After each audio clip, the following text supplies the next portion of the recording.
আসসালামু আলাইকুম রহমতুল্লাহি ওয়া বারাকাতুহু। আপনারা ইতিমধ্যেই অবগত হয়েছেন যে আমরা আজকে মূলত আমাদের সড়ক পরিবহন ও সেতু মন্ত্রণালয়ের মাননীয় উপদেষ্টা মহোদয়ের সাথে আমরা আমাদের বেশ কয়েকটি জনগুরুত্বপূর্ণ বিষয় নিয়ে সাক্ষাতের জন্য এসেছিলাম। আমরা এখানে আমাদের ঢাকায় অবস্থানরত নেতৃবৃন্দের পাশাপাশি আমরা আমাদের সাথে প্রকৌশলী ডক্টর মোহাম্মদ রফিকুল ইসলাম খান, ভারপ্রাপ্ত সরকারি কর্মকর্তা, সাবেক অতিরিক্ত সচিব, নৌপরিবহন মন্ত্রণালয়, আমাদের বাউফলেরই কৃতি সন্তান। আমাদের সাথে আছেন অ্যাডভোকেট মোহাম্মদ মুজাহিদুল ইসলাম, আমাদের বাউফল ফাউন্ডেশনের যুব ক্রীড়া সম্পাদক। অ্যাডভোকেট আবুল কাশেম, ওনার থাকার কথা ছিল আজকে, উনি হজে যাওয়ার কারণে আজকেই ওনার ফ্লাইট হয়েছে, উনিও আজকে আমাদের সাথে থাকার কথা ছিল। আর উপস্থিত আমাদের ঢাকার শ্রমিক কল্যাণ ফেডারেশনের বিভিন্ন পর্যায়ের সম্মানিত নেতৃবৃন্দ।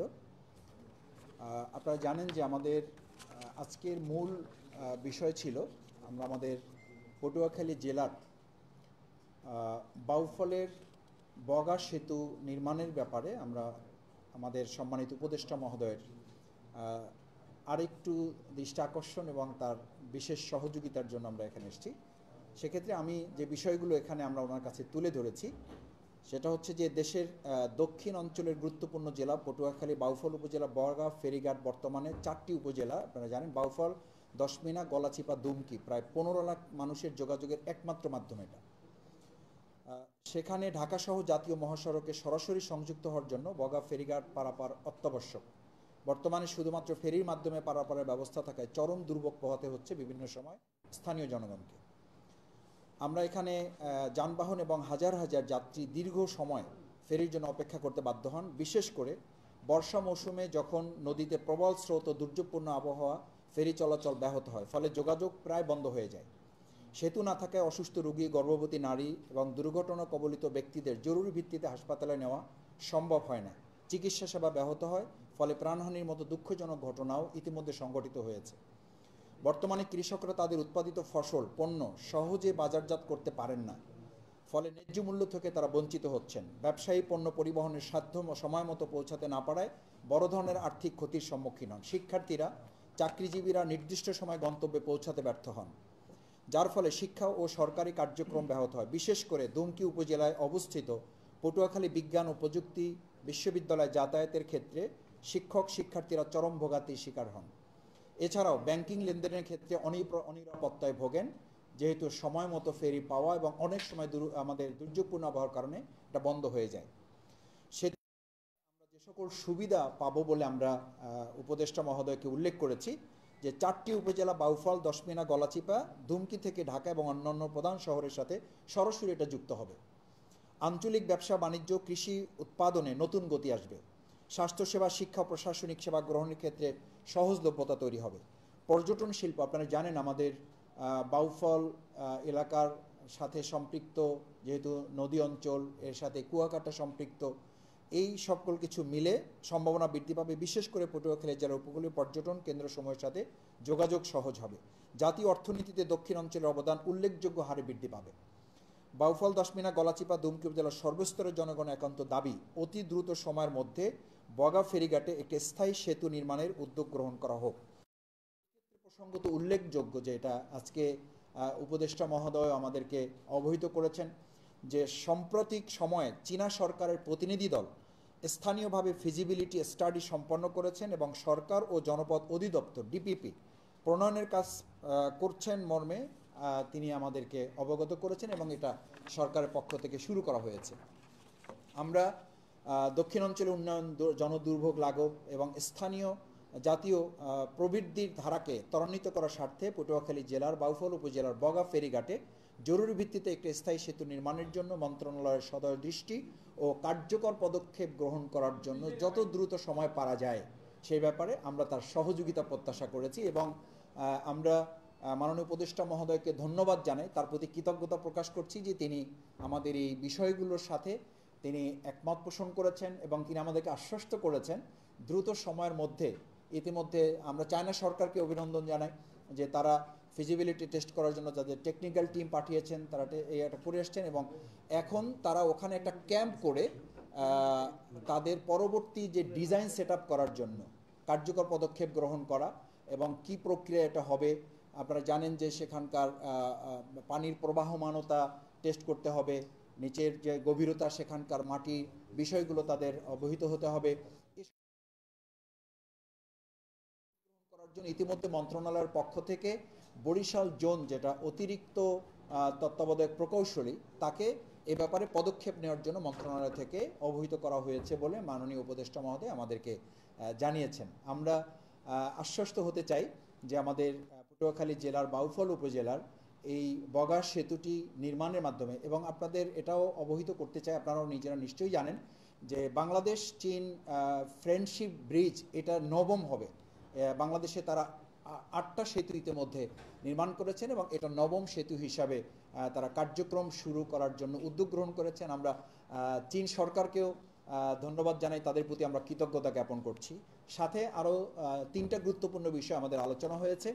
একটা হচ্ছে ঢাকায় নাগরিক সুবিধার জন্য যাত্রীদের যে রেলের টিকিট পেতে এবং তাদের ভ্রমণের যে অসুবিধা হয়, আমরা এখানে নেতৃবৃন্দের সাথে এখানে কথা বলেছি। রেল শ্রমিক নেতৃবৃন্দ যারা আছেন তারা আমাদেরকে বেশ কিছু অবহিত করেছেন। এই বিষয়গুলো আমরা তার দৃষ্টিতে নেওয়ার চেষ্টা করেছি এবং তিনি আমাদেরকে জানিয়েছেন যে সরকারের কিছু সীমাবদ্ধতা আছে এবং সেই জায়গাগুলো তারা পর্যবেক্ষণ করে পর্যালোচনা করে যত দ্রুত সম্ভব রেলের এই জটিলতা বা যাত্রীদের যে সমস্ত হয়রানি বিগত 15 বছরে ফ্যাসিস্ট কিছু দুর্বৃত্তরা এটা কৃত্রিম সংকট তৈরি করত, এই বিষয়গুলোকে পর্যালোচনা করে আরও যাত্রী সাধারণের জন্য সুবিধাজনক করা যায় কিনা সেটার ব্যাপারে আমরা ঢাকার নাগরিকগণ বিভিন্ন বাংলাদেশে বিভিন্ন প্রান্তে যাওয়ার ক্ষেত্রে তাদের যাতে আরও সুবিধা হয় সে ব্যাপারটা আমরা আলোচনা করেছি। তৃতীয়, আমরা একটা গুরুত্বপূর্ণ বিষয় এখানে আলোচনা করেছি। আমাদের দক্ষিণ অঞ্চলের মানুষের দীর্ঘদিনের দাবি ছিল ঢাকা থেকে পটুয়াখালী হয়ে কুয়াকাটা পর্যন্ত আমাদের রেল লাইন নির্মাণের যে প্রক্রিয়া, এটা ইতিমধ্যে ভাঙা পর্যন্ত সরকারের অনুমোদনের একটা প্রক্রিয়ার মধ্যে হয়ে আছে। আমরা এটা মাননীয় উপদেষ্টা মহোদয়কে অনুরোধ করেছি এবং তাকে আমরা আহ্বান জানিয়েছি যে তিনি যেন এই ভাঙা থেকে বরিশাল হয়ে পটুয়াখালী এবং কুয়াকাটা পর্যন্ত, যেহেতু এটা একটা পর্যটন এলাকা এবং গোটা পৃথিবীর মধ্যে এটা একটা গুরুত্বপূর্ণ উল্লেখযোগ্য পর্যটন অঞ্চল, এবং সেখানে ইতিমধ্যে পায়রা বন্দর নির্মিত হয়েছে। আর্থিকভাবে এখানে অনেক বিষয় সামনে প্রবৃদ্ধির দিকে নিয়ে যাওয়া সম্ভব। এসব কিছু বিষয় আমরা তার নজরে নিয়ে এসেছি। চতুর্থ, আমরা আর একটা গুরুত্বপূর্ণ বিষয় বলেছি, সেটা হচ্ছে যে আপনারা জানেন যে ঢাকা থেকে বরিশাল, পটুয়াখালী এবং কুয়াকাটা পর্যন্ত যে সড়ক এখন হাইওয়ে যতটুকু হয়ে আছে ভাঙা পর্যন্ত, এই হাইওয়েটা আমরা বরিশাল হয়ে পটুয়াখালী পর্যন্ত এবং সেখান থেকে কুয়াকাটা পর্যন্ত 4 লেনে এটা দ্রুত সময়ের মধ্যে উন্নীত করার আমরা বিশেষ ভাবে তাকে অনুরোধ করেছি। এই কারণে যে আপনারা নিশ্চয়ই বিভিন্ন পত্রপত্রিকায়, মিডিয়ার মাধ্যমে, অনলাইনে, আপনাদের ডিজিটাল ভার্সনে আপনারা নিজেরাও এটা রিপোর্ট করেছেন। আপনাদের প্রতি কৃতজ্ঞতা জানাচ্ছি যে পদ্মা সেতু হয়ে যাওয়ার কারণে যে গাড়ির চাপ বেড়েছে, এই চাপটা আমাদের এখন 4 লেন পটুয়াখালী, বরিশাল, কুয়াকাটা পর্যন্ত না হলে এই দুর্ঘটনাগুলো এড়ানোটা প্রায় অসম্ভব হয়ে দাঁড়িয়েছে। কারণ গাড়ির যেই পরিমাণে প্রেশার, সেই অনুযায়ী এটা এখন যে 2 লেন বা মানে 1-to-1 লেন আছে, এই লেনে এটা অবাস্তব, এটা অসম্ভব, অবৈজ্ঞানিক। যতটা সচেতন থাকুক, গাড়ির চাপের কারণে এই জায়গাটা আমরা বিশেষভাবে অনুরোধ করেছি। মাননীয় উপদেষ্টা মহোদয় এই ব্যাপারটাকে আমরা যেমন গুরুত্ব দিয়েছি, তিনিও এটাকে প্রায়োরিটি বেসিস, ফার্স্ট প্রায়োরিটি দেওয়ার উনি এটা এ ব্যাপারে আমাদেরকে আশ্বস্ত করেছেন যে আপনারা যতগুলো বিষয় বলেছেন তার মধ্যে প্রথমত বগা সেতু নির্মাণ, বাংলাদেশ চীন ফ্রেন্ডশিপ ব্রিজ যেটা, এরপরে সেকেন্ড উনি প্রায়োরিটি বেসিস নিয়েছেন যে 4 লেনে পটুয়াখালী পর্যন্ত, তারপরে এটাকে পর্যায়ক্রমে কুয়াকাটা পর্যন্ত কিভাবে নিয়ে যাওয়া যায় সেই ব্যাপারটাও তিনি তার বিবেচনায় নিয়েছেন বলে আমাদেরকে তিনি বলেছেন।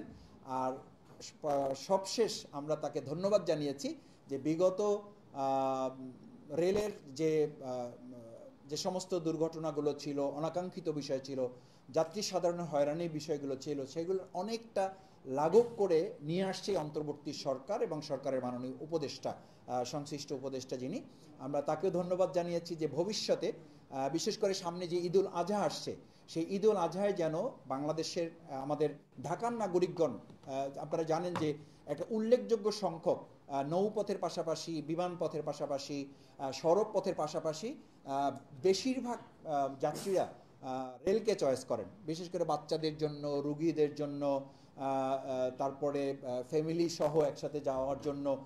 এটা আমাদের সকলেরই প্রায় প্রথম পছন্দ থাকে রেলের। সেই জায়গাটা আমরা বলেছি যে এটাকে আরও নিরাপদ করা, আরও বেশি মানুষের কাছে পৌঁছানো, বেশি যাত্রী সাধারণের উপযুক্ত করা যায়, সেই ব্যাপারটাও আমরা আমাদের মাননীয় উপদেষ্টা মহোদয়ের নজরে নিয়ে আসার চেষ্টা করেছি।